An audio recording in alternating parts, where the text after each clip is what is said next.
Good evening, brothers and sisters. As I say every week, it's just a blessing and such an honor to talk to you about God. You know, Peter writes and he says, when we speak, we need to speak the oracles of Christ. And here I have every week this opportunity with you guys to speak for 30 minutes just about God's things. I mean, we live in a world where we're just bombarded with all of the other things, the politics, the viruses, what people are doing. And now we have an opportunity to just focus on what God is busy doing and to align ourselves with the will of God. It's been going well here. We have had another 2 baptisms last week, and Saturday we went down to the coast, about an hour's drive from here, and we've been studying. In actual fact, Theo has been studying most of the time with this wonderful couple, Marco and Marie, and they got baptized into Christ last week, so that you've got an extra brother and sister that you will see in heaven. And it was just a wonderful experience, because these were people that we've known for a long time, and eventually they came to Christ. So I've got something that I would like to start tonight, to start with a little bit of a different angle. We're still talking about making disciples, and the thing is, the last few years God has really directed me personally into that direction, and I do believe honestly and unapologetically that is our fundamental mission. So this is not something that, evangelism is not something that you do one lesson about. Now, I know it might be wearing out a little bit on you, and maybe it's because you don't feel comfortable with it, or maybe it's because you're just not used to so much talking about it, but I honestly believe this is the heart of the gospel. Jesus said he came to seek and save those who were lost. So this is fundamentally important. And I'm going to start talking about, I'll explain in a moment, about us going after that one lost sheep. And that's really what we've been talking about over the last while. You know, Jesus, he said, you know, if you're a shepherd and you've got one sheep that has gone astray, will you not leave the 99 and go after that one? And I've often spoken about this, and I've often used this. I think I've spoken to you about it, and I've used it in the book that I wrote, that I think that's where our focus should be. Our focus should be on that one lost sheep, because that's where Jesus' focus would be. But that in a way senses or seems like the 99 doesn't matter. And that is not at all the case, because if you go look at the text says that the shepherd leaves the 99 sheep in the open country. And then he goes after what does that mean? It means the open country is a safe place. In the open country, they can eat, they can go on, they can operate. They're not going to get hurt. They're in a safe environment, okay? So that you can go and take care of, go find that lost sheep. And the point is just this, that I think that's how the church should be operating. I think that we need to make sure that the church is healthy and strong and safe, that the church is in the open country. Okay, so we need to spend energy on that to make sure the sheep are safe. Okay, but sometimes I think in Christianity, that's all we've done. We want to keep the sheep safe the whole time. So we're all standing there, and the sheep are in the open country, and all of us are just doing well, and church is fine, and everything is great, but the lost sheep is dying out there. And so I think we need to balance this out. And I thought I'll just interject that here for in case some people might be feeling, look, man, but what about God's people? What about the saved sheep? What about them? No, we don't neglect the saved sheep. We just make sure that we do not neglect the lost sheep as well in the process. So in our quest to make disciples, we're going to come across different types of people, and I'd like to put them into 3 broad categories. You're going to come across atheists. You're going to come across people who are non-Christians, people from other faiths, Muslims, Hindus, etc. And you're going to come across Christians, or people who calls themselves Christians. And the evangelist, which is each and every one of us, we've got different levels of skill, etc. We will at least equip ourselves to be able to deal with these different groups of people. I think we should be. Now, the purpose of the following lessons, the lessons that are coming up, is to help equip us to know how to deal with these 3 groups of people. Now, the last group that I mentioned is Christian. And you might be thinking, well, why do I need to be equipped to be able to deal with somebody else that is a Christian? I mean, we don't evangelize Christians, do we? The point is this: not everybody who calls himself a Christian is a disciple of Jesus Christ. And we need to be able to deal with them. We need to be able to guide them into relationship with Christ. Many people do church. They're not disciples of Jesus. Many people would even read their Bibles daily. They're not disciples of Jesus. Okay, and so we'll have to spend some time on that. But more on that we will certainly deal with as time progresses. But what we certainly need to deal with as well is the idea of atheism, and we need to be able to deal with people of different faiths. And we need to be equipped. We need to have the type of tools necessary to be able to engage them in reason.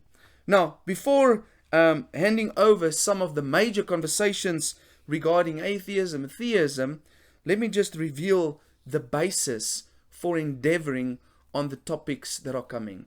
It has been suggested by some Christians that we should not try to persuade people to be Christian, that we should not make an argument for the Christian faith. And that generally comes from the Calvinistic tradition that says that we've been chosen by God before time began to be saved. And so the idea of the elect in the Calvinistic mindset is that people are going to be saved or lost, and it doesn't matter what you do. In other words, you cannot actually participate in the salvation of the souls of people. And so you would have a lot of the Reformed ministers, they don't really spend time on evangelism. They don't really feel it's necessary to develop the skill or the art of communicating with people who are lost or making arguments against or for theism or atheism, because they believe it doesn't matter what you do, people will be saved or lost, But you and I know that's not what the Bible teaches. I mean, the Bible does teach that salt needs to be salty, okay? And that means it has to have an effect, that we need to be the light of the world, that we need to go fishing. I mean, that's proactive evangelism. That means that we need to be equipped and ready to go out and to connect with people. And if we look at the Apostle Paul and we look at the book of Acts, obviously it becomes very evident that Paul persuaded people. And he had arguments with people. He argued for the gospel of Christ, using the Old Testament, for example. Now, Acts chapter 18, verse 4, I can use as an example. It states that Paul reasoned in the synagogue every Sabbath and persuaded the Jews and the Greeks. In other words, we need to have the capability of reasoning with people about their worldview and convincing them or persuading them, the text says, to turn towards the truth. And Paul used reason to persuade people to the truth. He was the great persuader, Paul was, and he was brilliant at what he did. Now, we see his skill in numerous places. You can go check out Acts chapter 18, verse 13, chapter 19, verse 26, chapter 26, 28, chapter 28, 23. You can look at all of those passages. I mean, go read the book of Acts from beginning to end, and you will see Paul is persuading people to turn to the true faith of the world. But the question then comes up, do we as Christians have this same duty to persuade people, to make an argument and reason for the gospel? Do we have to develop argumentation for the cross, for the existence of God? Is it our duty to engage with squabbles and quabbles and quarrels over the gospel? Well, I don't think we need to squabble and quarrel over the gospel, but definitely we need to be able to persuade people and to make an argument for the existence of God and for the power of the cross. And that's not me saying that. That's what the scripture says. 1 Peter chapter 3, verse 15 to 17. A text that I'm sure that you know quite well. I'm going to read it and then just make a few points about it. It says the following, "But in your hearts, revere Christ as Lord." The NIV translation says, "Set apart Christ as Lord." Okay? "Always be prepared to give an answer to everyone who asks you to give the reason for the hope that you have." Did you get that? "But do this with gentleness and respect, keeping a clear conscience, so that those who speak maliciously against your good behavior in Christ may be ashamed of their slander, for it is better, if it's God's will, to suffer for doing good than harm." Now, Peter starts off this text by telling us, he says, in your hearts, set apart Christ as Lord. That's the first thing he says. Why does he say that? Because we need to be convinced ourselves first that Jesus is Lord before we can go and convince other people that Jesus is Lord. And so there needs to happen some self-examination in ourselves.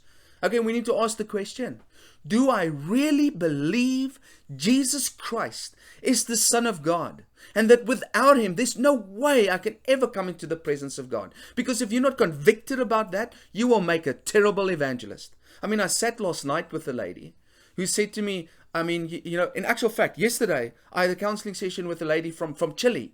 And she told me, I asked her, do you believe in God? She says, yeah, I believe in God. And I said, okay, so what's your understanding of God? She says, no, well, it doesn't matter really whether you're Buddhist or you a Muslim. It's all the same God. She believes in God. And I said, okay, but what would you call yourself? Would you call yourself an agnostic? Because that's a definition of an agnostic. She says, no, I would call myself Christian. And I'm thinking, how can you call yourself a Christian? Christ-ian, if you don't believe that Jesus is the Son of God, and He's the only way to the Father, that Buddha is also okay, and so is Muhammad. No. You will make a horrible evangelist if you're not convicted that Jesus is Lord. The second point that the text then says is that we need to always be prepared to give an answer to anybody about the hope that we have in us. We need to always be prepared. That is a loaded sentence, and that's the goal of these series of lessons, is to help us be prepared for the questions that could come to us. Now, I sadly admit that many Christians do not have the answers for some of the basic questions that people have out there. It's a sad fact. And when I started my podcast, which is called Fishing for Men with Mac, the goal was to equip people, to use that podcast to equip people so that they can give answers to the reason why we believe in God. And I found that some Christians who've been in church their whole lives, they couldn't really understand this podcast, because this podcast wasn't designed to speak to them about their own spiritual lives. You see, because Christianity or church has become and Christianity has become about how the Bible feeds me into my life so that I can live my life and experience the blessings of God. And so it's become a very selfish faith. It's about me, my life, my spiritual life. Whereas my podcast was designed to equip you so that you could help others find God. And so many people looked at this podcast, specifically the Christian crowd, and they said, well, that's not really, because that podcast isn't designed for me and for my benefit. And that just shows me the sad truth is that people are not making disciples. Because if you make disciples, you would want this information. And let me ask you this question. When last have you had a conversation with an atheist? When last have you spoken to somebody who doesn't believe in God, heard why that person doesn't believe in God, and tried to give answers for why that person doesn't believe in God? And I'm sure that many of us probably haven't recently. And that is concerning. And this is not judgmental. It's just concerning because, let me tell you this, there are lots of people lost in this world. They are on their way to eternal destruction. They are darkened in their minds. They are separated from God. They are walking under an illusion. They're disillusioned. They've been eaten up by sin. They are unhappy. They are worshiping the devil without knowing it. They are following the flesh that will rot in the ground. And us who do have the message of the cross, all we have to do is put up our hand in prayer and say, Lord, you know what? Use me. Send that atheist who lives around the corner in Sweet Home to me. Let our paths cross. But you see, sometimes I wonder, would God send an atheist to me if I don't even have the answers for him? Would He?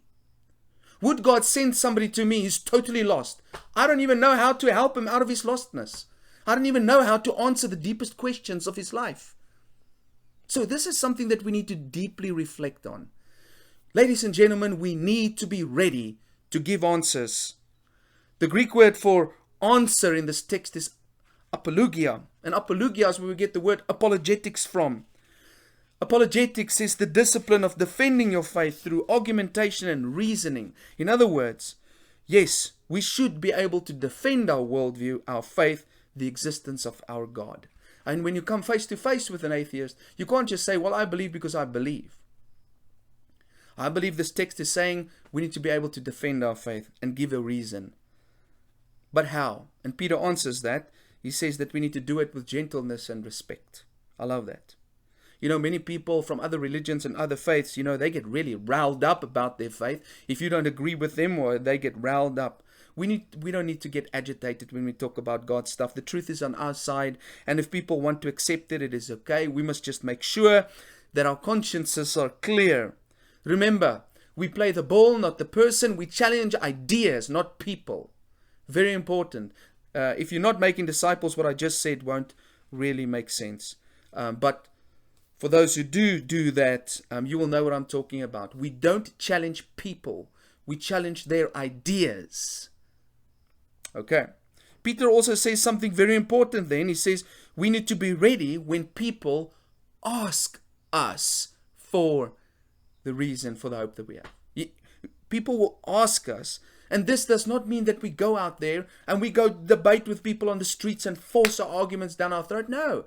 As we walk with people and we love them, whether it's at work, whether it's our neighbors, the point will come, as we've studied already, where people will say, hey man, so what's different about you? Or why do you believe God exists? I see that you say God exists. Well, why do you believe that? So we need to wait for those questions as well. And so this text is not saying that each one of us need to go out and aggressively in the public sphere go and debate and argument with people. No, it's saying that when people do ask us, we need to be ready. But if you are light and you are salt and you are fishing, then surely, and if you're sowing seed one time or another, somebody's going to ask you to give reasons for why it is that you believe Jesus is the only way. And here's the problem. Often the people that ask us those questions, they don't believe in the Bible. And it doesn't help we quote scriptures to them because they don't believe in it. And that's where we need reason. When Paul spoke to the people in the Areopagus, to the philosophers and the Greeks in the Areopagus, those men were not Jews. He spoke about their own poets. He used reason. He spoke about their own gods in their city. So what does that tell us? You need to meet people where they are at and guide them to God. That's what Paul did. And what I found so often is that Christians have become great at quoting scriptures, but it means nothing when you debate with an atheist or you discuss with an atheist. We need to have valid reasons outside of the Bible as well why we believe what we believe. And there are powerful reasons outside of the Bible why we believe what we believe. Any case, lots to say. If you get me going on this, then I'll just talk forever because I'm very passionate about reaching lost people, and I believe Jesus is too. So what I'm going to do now is I'm going to start with atheism. As I said last week, I'll do a few lessons on that and just make say a few things about it. And I'd really like to ask you to just listen to this because this is very important. In its simplest form, atheism is the belief that there is no God. There are no gods. And the possibility of coming across a person that doesn't believe in God is increasing. Now, I think a lot of Christians who just do church and the people that surround them are just Christians the whole time, I think they're a little bit disillusioned about this. They think they might maybe have this idea that most people are Christian. Well, I think in Western society it seems like that. But listen to this. According to Pew Research, it has been estimated that the percentage of atheists in America has doubled in 10 years. And I spoke about this the other day. The churches are dying and atheism is growing. And so atheism is a growing faith. It grew from 2% of the population to 4% of the population. I think something like 11% of the population, they are agnostics. And then the other faiths come in, etc., etc. And, some people believe that atheism is a new worldview, that it developed through science. I listened to Richard Dawkins the other day, one of the most famous atheists who proactively tries to demolish religion and destroy our faith and get people not to believe in God. And for him, his Bible is the Origin of Species that was written by Charles Darwin. That's his Bible, essentially. So he seems to have this idea, and a lot of atheists seem to have this idea, that atheism is a new thing. When science was discovered, when science and evolution came to the surface, that is when atheism started. That's when people's eyes started opening, and they started saying, "Oh, but we don't need God. We now know where humans come from. They don't come from Adam and Eve. They evolved, right?" So when science comes to the surface, there's no need for God anymore, and so we don't need God anymore. This idea of having a God, that's an ancient ideas where the world population were basically stupid, and they wanted answers for stuff, and when they wanted answers for stuff they couldn't explain, they just said, well, it was a God. And so a lot of people believe that atheism is a new thing that came up because of the development of science. But that is simply not the truth. But we've got to keep this in our minds, because science, in the minds of some people, undermines the faith that we have in God. And the process of evolution and those types of things are taught more and more in our schools. So it's things that we're going to have to be able to deal with as time to progress. But I've got good news for you. Atheism is not something new. It's not something new at all. Atheism existed long before science even existed. Well, the science that we understand. A research that was published in a book by a guy by the name of Tim Whitmarsh details that atheism is as old as the hills. He refers to the atheistic writings of Xenophanes of Colophon in about 570 to 475 BCE. He speaks about Plato in the 4th century. He said that non-believers that they were not the first to have had this view about the gods. So we see that atheism is not a new phenomena brought on by science. There has always been people who did not believe in God. And the Bible talks about that at numerous places. Can you think about one verse that talks about that? Is it coming up? It's a 14. It's a Psalm 14 verse 1 that says, "The fool says in his heart, there is no God." You can also read that in Psalm 53 and verse 1. And according to the Bible, atheists are fools. And according to atheism, according to the Bible, atheists think that people who believe in Christ are fools. And so you can go read that in 1 Corinthians chapter 1 and verse 18. So the question is, who are the fools? Those who believe in God, or those who don't believe in God? And that's the big debate in the public sphere today. And I don't know if you are aware of it. Maybe in the larger cities it's very, very real. And so what I would like to do is, I'd like to give us 10 objections of atheism that I believe are also 10 proofs for the existence of God. And I think it will be fun for us to do that. So, but before we get there, let me just deal with two issues quickly. I'm going to start next week with the first one, but I'd just like to deal with two issues quickly.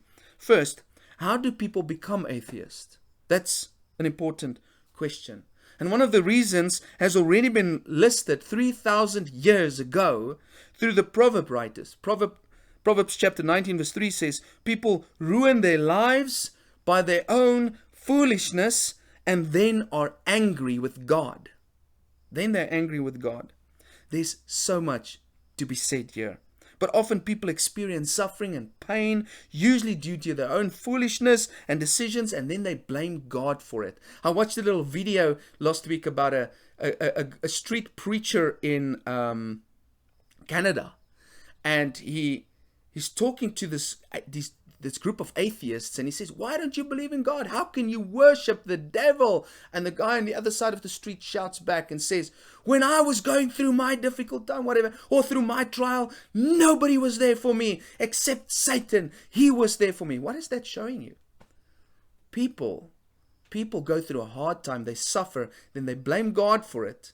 And when they blame God for it, they start getting angry with him, and then they start looking for arguments that say, well, he doesn't exist. So sometimes the atheists that we meet, they are very angry. But that anger is usually a symptom of a deeper pain that a person believes come from God. And us loving them and showing compassion can do a better job than being angry back at them. Perhaps the most common reason why people are atheists nowadays is because they cannot understand the concept of God. What they're trying to do is they're trying to bring God down to their level so that they can understand him. And because they can't do that, then they say, well, he mustn't exist. Yeah. And these people are generally materialistic, and they are naturalistic, and they are philosophical. They try to reason God out of existence. And Paul spoke about that in Colossians 2 and verse 8 when he said, see to it that there is no one who takes you captive through philosophy and empty deception, in accordance with human tradition, in accordance with the elementary principles of the world, rather than in accordance with Christ. The Greek word for elementary principles is stoikaion, which could refer to the material causes of the universe, astronomy, and the fundamental laws of nature. And if you go talk to many of the atheists today, that is exactly what they are doing. They are saying, well, we can't touch God, so he doesn't exist. He's outside of the material universe. He's not inside the natural laws of nature, so he mustn't then exist. And so they've got this philosophical and naturalistic and materialistic explanations for why God doesn't exist. Because God doesn't fit into their worldview of how nature works, obviously then he doesn't exist. But this is also no new methodology, okay? Any case, there's a third reason, and this is important, why people don't believe in God. And this is it. Because they don't want to. Simple. One of the key reasons why atheists prefer a world where there is no God is because in that world there will be no accountability. I can do what I want. I can be selfish. I can be who I'd like to be. I can decide what my gender is. I can live just for myself. No accountability. Obviously, why would you want God to exist? Dinesh D'Souza said, the real objection of atheists are not intellectual, but moral. The real objection of atheists are not intellectual, but moral. I'm also reminded of the words of Thomas Nagel, the famous atheist, and I want to read it to you because he's actually honest. He's very honest. Listen to what this atheist says. He says, I speak from experience, being strongly subject to this fear myself. I want atheism to be true, and am made uneasy by the fact that some of the most intelligent and well-informed people I know are religious believers. It isn't just that I don't believe in God and naturally hope that I'm right in my belief. It's that I hope there is no God. I don't want there to be a God. I don't want the universe to be like that. My guess is that this cosmic authority problem is not a rare condition and that it is responsible for much of the scientism and reductionism of our time. One of the tendencies it supports is the ludicrous overuse of evolutionary biology to explain everything about human life, including everything about the human mind. This is a somewhat ridiculous situation. It is just as irrational to be influenced in one's beliefs by the hope that God does not exist as by the hope that God does exist. An atheist is talking here. Now, I think this doesn't really need further explanation, but one thing I'd like to point out is this. Faith or atheism is also a faith. It's very important to remember that. Atheism is a faith. An atheist is a person who chooses to believe there is no God, that he doesn't exist, okay? But he doesn't have evidence for that. And what does that mean? He just believes it. Nobody has evidence that God doesn't exist. And so he just believes it. And that brings us to this final question. And I've dealt with it already a little bit. How should we treat atheists? Well, just like any other person from any other faith. Yes, with gentleness and respect, right? And we should also show mercy. An interesting verse I found in Jude 1 verse 22 that says, listen to the following. Show mercy to those who doubt. Show mercy to those who doubt. I have found atheists to be very arrogant and rude and argumentative. And so sometimes we will need hair on our teeth. But Paul tells Timothy so powerfully in 2 Timothy 2 verse 23 to 26. Again I say, don't get involved in foolish, ignorant arguments that only start fights. A servant of the Lord must not quarrel, but must be kind to everyone, be able to teach and be patient with difficult people. Gently instruct those who oppose the truth. Perhaps God will change those people's hearts and they will learn the truth. Then they will come to their senses and escape from the devil's trap, for they have been held captive by him to do whatever he wants. Okay, so I hope that this has been a nice foundation that I've laid out about atheism and about why it's important to talk about these things. From next week, I'm going to give us 3 reasons, Lord willing, every week as to why we believe in God and we do not believe not in God. So, ladies and gentlemen, may God bless you. Love you lots. Have a fantastic week. See you again next week. Bye.